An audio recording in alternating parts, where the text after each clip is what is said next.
교재 13조입니다. 여러분이 가지고 있는 책, 누구나 할 수 있는 관상기도 13조.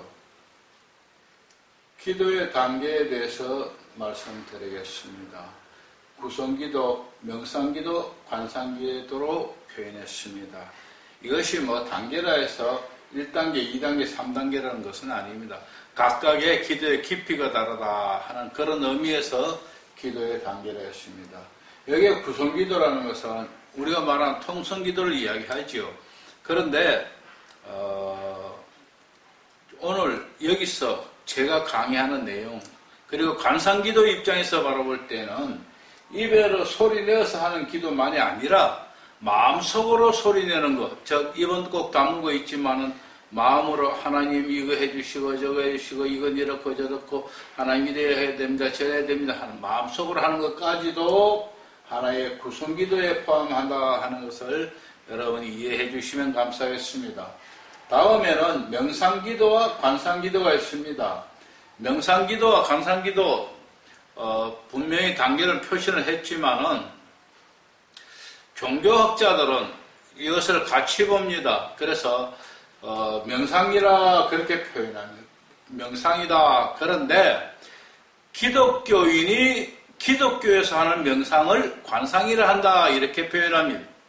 그래서 종교학자들은 종교는 기독교만 있는 게 아니고 불교, 유교 모든 종교가 있기 때문에 그 다들 각 종교마다 하는 이 모든 것을 다 합쳐서 명상이라 표현합니다. 그리고 그 중에서 기독교가 하는 명상을 관상이라 그렇게 표현하고 있습니다. 사전을 찾으면 관상기도 뭐냐? 기독교에서 하는 기도라고 그렇게 표현합니다. 그렇다면 여기 어떤 차이가 있는가? 명상기도와 관상기도에는 차이점이 어떤 주제에 대한 우리의 이성적인 추리를 강조할 때는 이건 명상기도입니다. 명상기도는 무엇을 주제를 생각했으면은 거기에 대해서 깊이 생각하고 해서 추리해 나가는 겁니다. 그렇지만은 관상기도는 이성적인 추리 자체를 하지 않습니다. 그래서 그러한 사고보다는 사랑에 의해서 하나님의 임재를 경험한다. 하나님을 사랑하는 마음으로 하나님 앞에 나가서 조용히 주여 말씀하소서 종이 듣겠나이다 하고 나가 앉았을 때 하나님이 은혜로 우리와 하나 되어 주시는 것입니다. 그것은 하나님의 임재를 경험하는 것 자체로 우리는 관상기도다. 그래서 명상과 관상의 차이는 뭐냐? 명상은 주제를 두고 이성적인 추리를 하지만 관상은 이성적인 추리는 고사하고 아무것도 하지 않냐 오직 주님이 뭐라고 말씀하시는가 거기에만 초점을 맞추고 집중하고 있다는 것입니다. 그랬을 때에 하나님이 기뻐하심으로 하나가 되어 주신다면 하나님의 임재를 체험하시고 그렇습니다. 자, 밑에 보십시오. 이러한 관상기도도 관상기도와 관상 상태로 나눈다. 무슨 말이냐 하면은 우리가 관상기도 하지만 엄밀히 말하면은 관상기도라는 건 없다는 것입니다. 왜냐하면은 관상은 상태라 그랬습니다. 제가 첫 시간에 이야기한 것 같습니다만은 관상은 뭐냐? 마치 잠을 잘 때 꿈을 꾸는 것과 같다.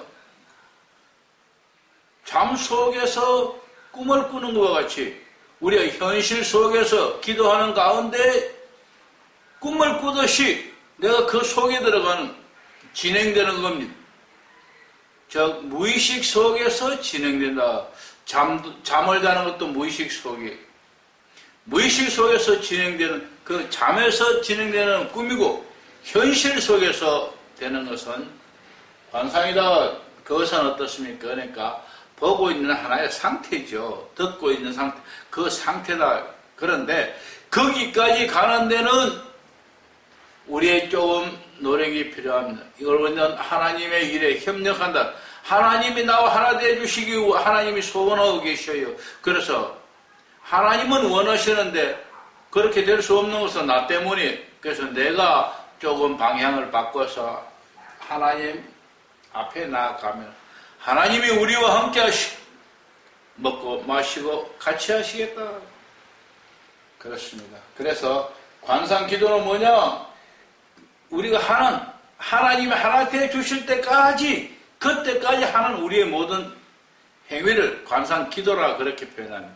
그래서 그러나 일반적으로 관상기도하면은 모든 것을 포함해서 말한다 하는 이런 개념적인 것을 여러분이 이해해 주셔야겠습니다. 왜냐하면 우리의 목표는 관상기도가 아니고 사실은 관상상태가 목표입니다. 관상상태에 들어가서 하나님과 나와 함께 하시는, 그러면 하나님이 뭐라고 하실 수도 있고 또 안 하실 수도 있고 내가 뭐 물어볼 수도 있고. 자, 그렇다면은 이런 관상상태는 어떤 것을 이야기하냐? 계시록 3장 20절입니다.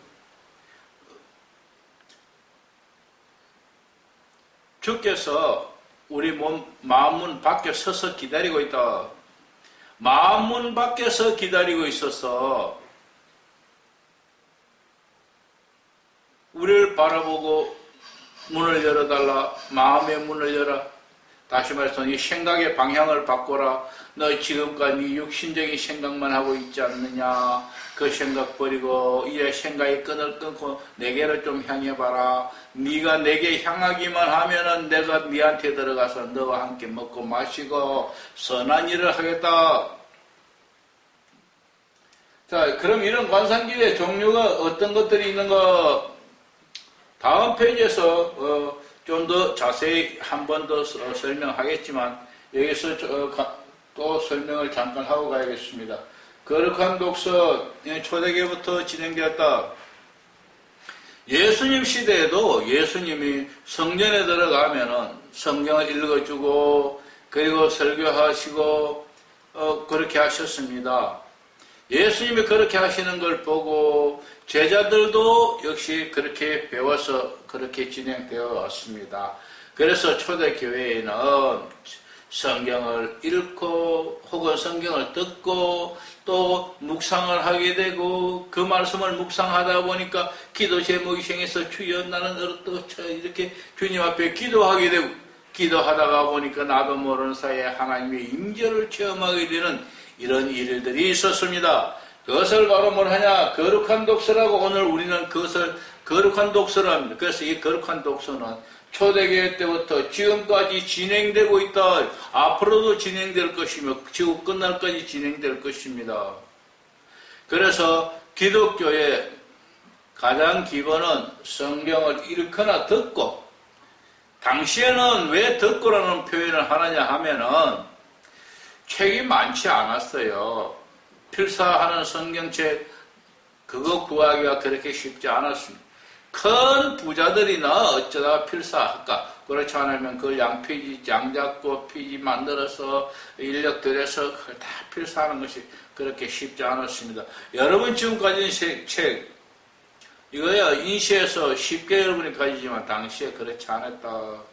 뿐만 아니라 그때 글을 아는 사람 또한 역시 없었습니다. 그래서 책이 있어도 글 없으면 읽는 사람 없으면 못 듣고 사람은 있어 책이 없으면 못 읽고 그래서 그러나 성전에서 혹은 곳곳에서 사람이 모인 곳에서 성경을 읽어주게 되고 읽어주게 되면 그것을 그 말씀이 주여 꿀같이 답니다 하고 다시 한 번만요.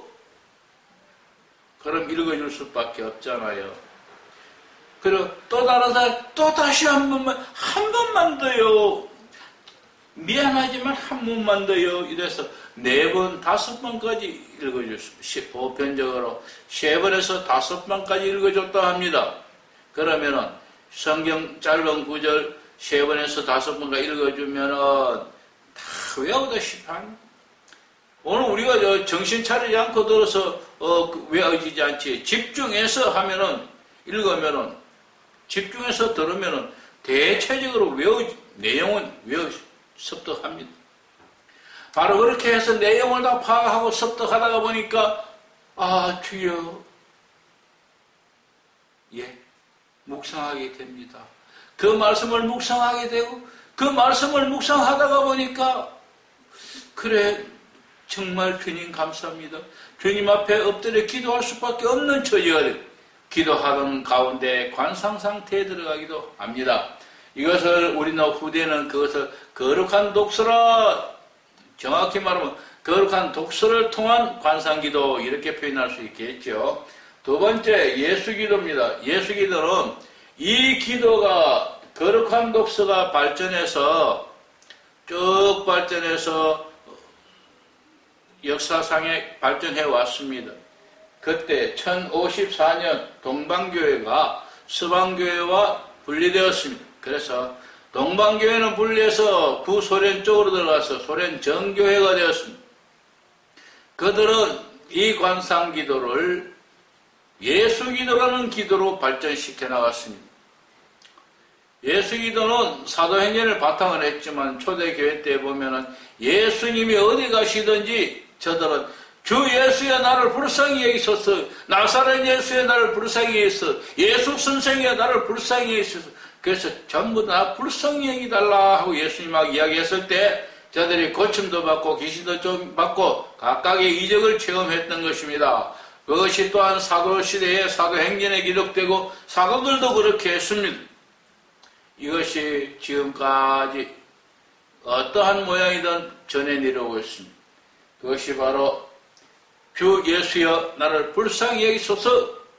동방교회가 그때 이 말씀을 생각하면서 하나의 그 말씀을 도구로 사용했습니다. 왜냐? 주 예수여 나를 불쌍히 여기소서 그 말씀 자체가 어떤 능력을 어떤 기적을 베푸는 말이 아닙니다. 그렇다고 어떤 주문도 아닙니다. 이거는 이 관상기도를 위하여 하나의 사용하는 도구입니다. 마치 화살기도와 같이, 마치 우리가 하는 아주 짧은 기도와 같이 주 예수의 나를 불쌍히 여기소 말하지만 거기에는 다른 모든 잡념을 쫓아내고 오직 주님 앞에만 집중하는 모습입니다. 그래서 주 예수의 나를 불쌍히 여기소서 천천히 이렇게 하지 않습니다. 그 훈련을 하면은 5분의 서성을 찾아가서 제가 예수 기도를 배우겠습니다 할 때에 서성이 5분, 예를 들어서 5분에 10번을 해라 하면은 집에 가서 주 예수의 나를 불쌍히 여기소서 주 예수의 날 5분 동안 해보면 10분 아니라 10분 충분히 하겠거든요. 그러면 어떡합니까? 스승님께 찾아가서 스승님 제가 하니까 5분에 10번을 충분히 합니다. 아 그래. 그리고 그러면 오늘 가거든 이제부터는 50번을 해라. 10번 하는 거야 능히 하지만 50번 하려면은 50번 너무 많네. 30분 할까요? 30분을 해라. 그 30분 하려면 주 예수의 나를 불쌍히 여겨 주소서 주 예수의 나를 불쌍히 이렇게 해서는 50분은 고사하고 5분에 10분밖에 못해요. 그럼 어떡합니까? 주 예수의 나를 불쌍히 30분 하려면 주 예수의 나를 불쌍히 해서 주 예수의 나를 불쌍히 해서 주 예수의 나를 불쌍히 훨씬 3배로 빨리 해야 되겠죠. 그래서 3배로 빨리 해서 30분을 하게 되면은 또 스승님이 찾아갑니다. 내가 이 훈련을 통하여 5분에 30분을 하게 됐습니다. 그러면 그래 가서 50분을 해라. 50분 하나 또 100번을 해라. 왜 이렇게 하느냐? 그 100번을 하려면 5분 동안 100번을 하려면 말도 안 돼요. 100번 못 해요. 그러나 어쨌든 간에 100번 한다고 하냐면 주 예수 나를 불쌍히 주 예수 나를 불쌍히 주 예수 나를 불쌍히 주 예수 나를 불쌍히 그게 속도에 전념하게 돼. 그러다 보면 내게 있는 모든 인생의 생각들 다 떨어져 나가. 내 자아는 다 떨어져 나가고 나는 그냥 주 예수의 나를 불쌍해서 그 말만 자꾸 하고 있는 겁니다. 이때에 하나님이 기뻐하시고 은혜 베푸셔서 그것마저도 하나님이 중지시키고 하나님이 나와 하나 되어 주시는데 이때 나와 하나 되어 주시는 모습은 마치 진공청소기가 먼지를 빨아들이듯이 흡입해버리듯이 순식간에 하나님의 임재를 체험하게 될 것입니다. 그것을 우리는 예수 기도라 예수기도다. 다음에 전통적 관상기도라 했는데 여기에는 섭덕식 관상기도와 주보적 관상기도가 있습니다. 먼저 저 주보적 관상기도부터 이야기 드릴게요. 거룩한 독서를 하다가 보니까 성경 읽고 듣고 그 다음에 묵상하고 기도하고 또 관상 상태에 이르고 하는데 하다가 보니까 어떻습니까?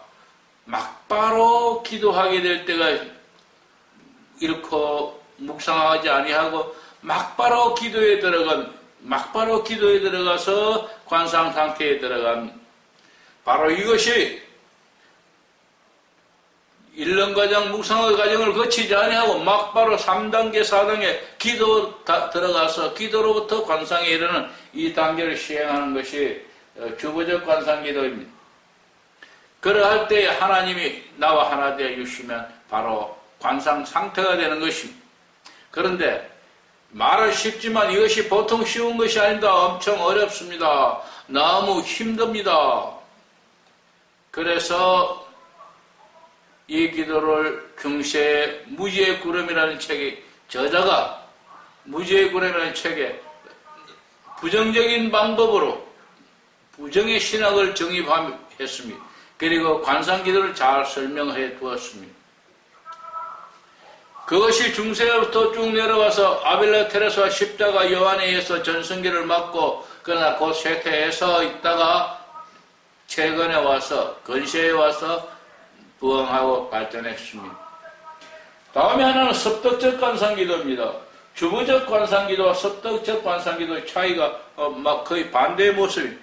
주보적은 뭐냐? 나는 가만히 있고 하나님이 은혜로 베풀어 주시오. 마치 진공청소기가 먼지를 흡입하듯이 우리를 영적으로 흡입해 주셔서 우리를 하나 되게 우리와 하나 되어 주십니다. 그러나 이것이 보통 쉬운 것이 아닙니다. 십자가 요한은 너희가 만약에 욕심을 버리고 우리의 영적 결함을 버린다면은 한 달 안에라도 혹은 석 달 안에라도 관상이 이를 것이다. 십자가 요한을 보편적으로 한 1년 정도 수련하면은 관상기도를 관상을 체험할 수 있는 것으로 판단하는 것 같아요. 그의 책들을 봐서는. 그러나 이것은 일률적이 아닙니다. 하나님이 일률적으로 하는 것이 아니기 때문에 우리의 모습을 봐서 우리가 얼마만큼 노력해서 우리의 영혼을 비우느냐에 따라서 하나님의 임재를 체험할 수 있는 위치에 가면은 하나님의 때에 하나님의 방법으로 임재하신다. 그런데 이것이 어렵기 때문에 사람은 옛날이나 지금이나 좀 더 쉬운 방법이 없을까? 좀 더 쉽고 확고한 방법이 없을까? 항상 연구하고 노력하지요. 그런데 이때의 종교개혁 시대에 이냐시오가 제수의 수도파를 세우고 그 수도원에서 섭덕적 관상기도를 가르쳤습니다. 즉 이미지화하고 상상화했던 겁니다. 조금 전에 제가 주보적 관상기도는 거룩한 독서에서 듣고 읽고 묵상하는 과정을 빠지고 거치고 막바로 기도하고 관상이 이른다. 그러나 이 섭덕적 관상기도는 막바로 기도하는 것이 아니고 막바로 묵상에 들어갑니다. 막바로 좀 묵상하면서 나름대로 그 이미지화시키고 상상화시키고 그래서 그 상을 바라보면서 기도하게 되고 기도하다가 관상에 이르기도 합니다. 그래서 이것을 불완전 관상기도라 그렇게 말하고 섭덕식 관상기도는 불완전 관상기도인 반면에 주보적 관상기도는 완전 관상기도다 그렇게 표현합니다. 여기에 무념적이다, 유념적이다는 이야기 뭐냐? 유념적 생각을 한다는 것입니다. 무념적 아무 생각하지 않는다는 것입니다. 이미지와 상상화하지 않는다는 것입니다. 유념적 이미지화하고 상상화한다는 얘기. 그래서 섭덕적 관상기도는 유념적 방법, 불완전 관상이다. 가톨릭에서 이 기도를 많이 합니다. 그리고 주거적 관상기도, 이거는 무념적이고 완전한 관상기도다. 그런데 이것도 가톨릭에서 합니다만은 특히 이 기도는 주거적 관상기도는 갈멜 수도회를 중심으로 같은 영성들이 이 기도를 하고 섭덕적은 이냐시오 수도원을 중심으로 이냐시오 파들이 이 기도를 한다. 그렇게 보면 되겠습니다. 자, 그러면 우리는 어떻게 하느냐? 우리 한국 사람은 부르짖는 기도를 하고 있다. 하나의 기도라 저는 그렇게 표현했습니다. 우리 개신교회는 관상기도가 없습니다. 수도원도 없고, 수도원이 없으니까 수사가 없고, 수사가 없으니까 관상기도 하는 사람이 없습니다. 그런데 관상기도란 말도 없고 수도원도 없지만 사실은 우리는 기도원에서나 교회에서나 기도 많이 하지 않습니까? 특히 산에 가면은 울부짖는 기도를 교회에서 통성기도 하는 그런 정도가 아니라 산에 가면은 너무 열성인 사람들이 요사이는 뭐 어떤지 모르겠습니다. 제가 신학교 할 때는 산에서 살다시피 했지요. 그때에 보면은 주로 기도원의 부원 강사가 예배 마치면서 오늘은 전부 다 산에 올라가서 나무 뿌리를 뽑으라 그렇게 말했습니다. 사람들이 다 산에 올라와서 나무 뿌리 뽑으려고 합니다. 저도 나무 뿌리 뽑으려고 해봤는데 1년생도 아니고 그 하늘산에 그 큰 나무들 그거 어떻게 뿌리를 뽑아요. 그렇지 한번 흔들어 봤는데 흔들리지도 않고 나만 흔들리죠. 그런데 자세히 보면은 그 나무에 붙어서 주여! 이렇게 해주고 저렇게 해주고 이것저것 밤새까지 이렇게 막 외치는 사람이 있습니다. 자꾸 외치는 사람이 있는데요. 한두 사람이 아니에요. 많아요. 그런데 이분들이 조용히 보면 외치는 것이 15분, 20분, 30분이면 다 조용해져 버렸어요. 왜 그럴까요? 기도 끝마치고 내려갔을까요? 아니요. 그 자리 마치 나무에 매미가 붙은 것 같이 잠자고 붙어 있습니다. 바로 관상 상태에 들어간 겁니다. 무의식 속으로 들어간 겁니다. 그래서 그 무의식 속에 들어가는 그 순간에부터 그 자세, 움직이지 않고 그대로 있게 됩니다. 그들이 바로 무의식 속에서 하나님을 만나고 하나님 응답받다. 그런데요. 그런 무리가 있는가 하면 또 한 무리는 거기서 하나님 아버지 내가 답답하 미치겠습니다. 하나님 우리 남편 건강해 주시고 하나님 우리 남편 사업 잘 되게 해주시고 하나님 우리 아들 잘 되게 해주시고 예, 저는 그걸 뭐 하늘천 따지라 그래요. 아버지 우리 남편 잘 되게 해주시고 우리 아들 건강하게 해주시고 손주 잘 되게 해주고 대학 입학 가게 해주시고 하나님 이거 해주시고 저것도 해주시고 예, 하늘천 따지 가무련 누르 뭐 다른 게 있습니까? 그분이요 아침에 물어보세요. 밤새 그 기도하시고 응답받았는가? 노입니다. 절대 응답 못 받았습니다. 왜? 염불했잖아요. 하늘천 따지 했잖아요. 그러면서 하늘천 따지 하면서 하나님 아버지 우리 남편 병 고쳐주시고요. 속으로는 고치지 말고 다 그런 거 아니고요. 예, 농담입니다. 예, 이렇게 해서 우리도 실은 관상 상태에 들어가서 하나님 응답을 받습니다. 넓은 의미에서는 방언이나 예언이나 통면이나 이런 뭐 환상이나 환청인 모든 것을 관상이라 그렇게 말합니다. 그런데 제가 강의하고 수련원에서 가르치고 내가 하는 이 관상기도는 넓은 의미에서가 아니라 좀 좁은 의미에서 집중적으로 말해서 주보적 관상기도 혹은 섭덕식 관상기도다. 그런데 우리 고려수도원에서는 섭덕식 관상기도를 인정하고 또 그것을 반대하거나 그건 아니다, 잘못됐다 뭐 하지는 않습니다. 다만 섭덕적 관상기도는 내가 이미지하고 상상하다가 보니까 결국 순수한 하나님의 뜻보다는 내 뜻, 내 이상이 반영되기 때문에 불완전 관상기도다. 그래서 권장하지는 않습니다. 그리고 우리도 섭덕적 관상기도를 하지 않습니다. 그러나 성경을 읽고 설교 준비를 하고 말씀을 묵상할 때는 상당히 유익합니다. 그래서 유익한 부분이 있으므로 버릴 것은 아닙니다.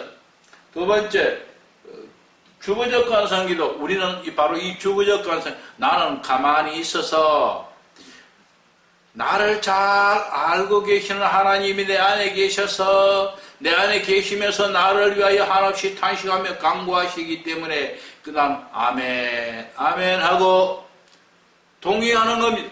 성령님이 내 안에서 대표기도해요. 우리 교회에서 대표기도할 때 어떻게 합니까? 한 사람이 기도하면 나머지는 아멘 아멘 그렇습니다. 마찬가지 성령님이 내 안에서 대표기도하기 때문에 탄식하며 그것도 한없이 탄식하며 강구하시기 때문에 나는 아멘 하면 됩니다. 그래서 아멘, 성령님 아멘, 주여 말씀하소서, 종이 듣겠나이다 하고 주님 앞에 나가서 간청하고 있는 거예요. 그때 하나님의 뜻대로 내게 무엇을 보여주시더니 들려주시면 감사하면 되는 겁니다. 예, 감사합니다.